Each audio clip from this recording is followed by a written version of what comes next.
Friend দেখুন, আমরা বল্লাল সেনের ঢিবিতে একবার ঢুকছি। তো বল্লাল সেনের ঢিবিটা একবার দেখুন আপনারা। ক্যামেরাটা এইখানটা একটু আপনাদের জন্য করলাম, কারণ মেনলি ক্যামেরাটার পর থেকে আমরা ঠিক করছি। তো দেখুন এই যে গেট, আর সরি ক্যামেরাটা এই যে। তো ক্যামেরাটা দেখুন, এবার এখানে ক্যামেরাটা গ্লিচ হয়ে গিয়েছিলো। তো আমরা মেনলি বল্লাল সেনের ঢিবিতে ঢুকে গেছি। এই দেখুন ওই দিকটায় জায়গাটা এত বড় যে সবটা দেখাতে গেলে অনেক দেরি হয়ে যাবে। তো আমরা যেটুকু শর্টের মধ্যে করতে পেরেছি সেটাই আপনাদেরকে দেখাচ্ছি।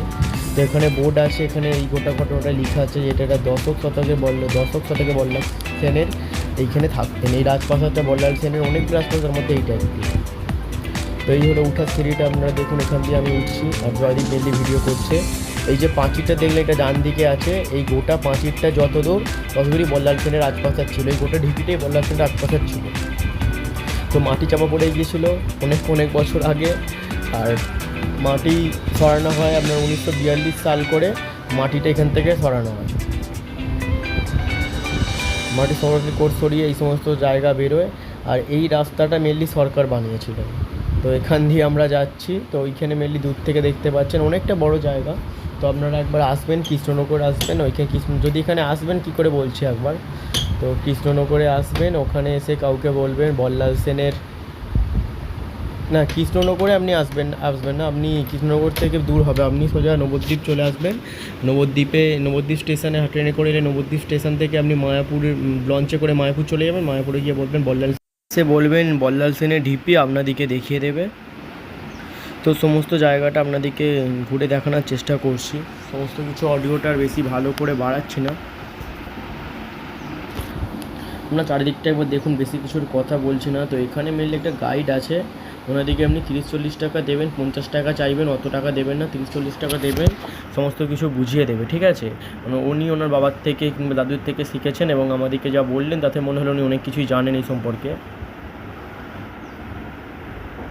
তো যাচ্ছি ওনার কাছে, আমাদেরকে ডাকলো দূর থেকে এবং বললো এইটা মেনলি ভিডিও করা যায় না এখানে। তো সেদিনকে নাকি এখানে মাঝে গার্ড থাকে, সেদিনকে ছিল না, ইনি গার্ড দেন এখানে। তো বললাম আপনার ক্যামেরা করুন, অন্য সময় করতে পারবেন না, আজকে করুন আর 50 টাকা দিয়ে যান। তো তাই দিলাম ওনাকে। আর এই যে মেন রাস্তাটা, যে রাস্তাটার কথা বলছিলাম, ওই রাস্তাটা আরেকবার দেখিয়ে দিচ্ছি। এই রাস্তাটা মেনলি সরকার বানিয়েছিল। আর রোদ মেনলি ছিল আকাশে, আমরা যেন কষ্ট করে ভিডিওটা বানিয়েছি। সম্ভব হলে একটা সাবস্ক্রাইব করে দেবেন, কারণ এত কষ্টের ভিডিও এত দূর থেকে আপনাদের জন্য একটা সাবস্ক্রাইব করতে বেশি সময় যাবে না, একটা লাইক করলে তো আরও ভালোই হয়। আর এই যে কুমিরের মুখ, এটা জল নালা ছিল, এটা খোলার বিভিন্ন পদ্ধতি ছিল, এটা এখন নেই, এটা তখনকার যুগে এটা খোলার পদ্ধতি ছিল, ভাবুন একবার। আর এই যে দেখুন একবার রাজপ্রাসাদের বাইরেটা, বাইরের সমস্ত কিছু এখন বুঝে যাচ্ছে না কী ছিল তখন, না এলে তো বুঝে যাবে না, তখন যারা ছিল তখনই বলতে হবে। এটা 1400 বছর পুরানো, এটা কোনটা বাইরে কোনটা ভেতর সেটা বলে যাবে না। আর এই যে রাজপ্রাসাদ মেনলি এটা কত বছর পুরাতন, তাও একটা কতটা বড়, এটা 1400 বছর পুরাতন, তাও কতটা বড় ছিল জায়গাটা একবার সেটা ভাবুন একবার তাহলে। তো এটা দিয়ে মেনলি সিঁড়ি নামার পথ, আপনাদেরকে নিচেটা নেবো আমরা একবার নিচেটা নামতে চলেছি আপনাদেরকে দেখানোর জন্য। একবার দেখুন নিচেটা নেবে, পুরোটা ভিডিওটা দেখাবো সিঁড়িটা দিয়ে।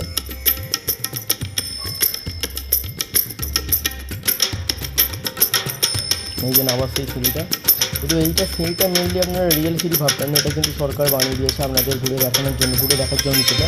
এটা কিন্তু নিচের অংশ ভাববেন না, এটা জিনিসটা কী ছিল এখনও কেউ জানে না, নিচে হয়তো কোনো সুরঙ্গ রাস্তা থাকতে পারে, সেটা বড় কথা।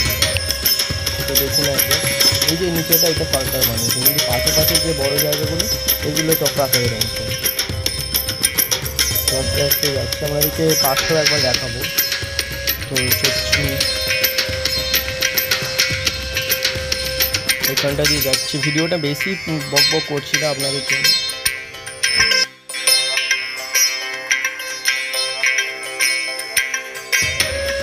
পাঁচগুলো ভালো করে নিয়েছি, তিনটা এখানটা নদী বইতো। আর এই যে ঘাটটা দেখুন, ইটেরটা দেখুন, ইটটা কতটা সরু ছিল এবং কতটা পাতলা ছিল সেটা একবার দেখুন। এইখান দিয়ে আমি যাচ্ছি আর জয়দীপ ক্যামেরাটা করছে। তো এইখানটাই মেনলি গঙ্গা ছিল, পিছনে এই দিকটা এটা দিয়ে গঙ্গা নদী তখন বলতো। এর নিচেটা হয়তো অনেক স্তূপ আপনি পাবেন, দেখতে পাচ্ছেন। এই রাস্তাটা কিন্তু ইটগুলো এগুলো সরকার করেছে, কিন্তু এর নিচে পাথরের অংশ থাকতে পারে না, সব খুলে দেখে নিয়েছে, মেনলি নেই হয়তো। তো এটা দিয়ে উঠার পর কিন্তু এটা পিছন ভাববেন না, কারণ এই পাঁচিলটার চারিদিকে যদি আপনি ঘুরেন সেখানেও প্রাসাদের বিভিন্ন অবশিষ্ট অংশ আছে কিন্তু। এখানটা দেখুন ভগ্না অংশ, গোটাটাই কিন্তু ভগ্নাবশেষ আসলে। এইটা তো সব জায়গাটাই আসলে বালি স্তূপ হয়ে গেছিলো, ভূমিকম্পে সব জায়গাটাই বালি স্তূপ, মাটির স্তূপ হয়ে গেছিলো।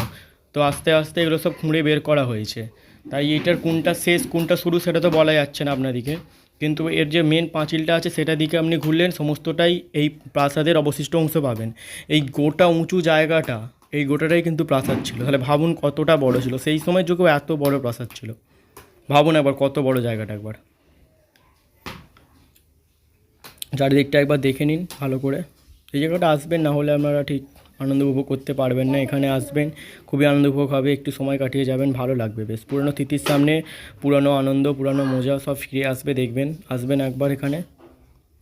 এই যে গাছপালা যতদূর দেখতে পাচ্ছেন তত দূরই কিন্তু মাটিতে চাপা ছিল। নমস্কার, রাধে রাধে।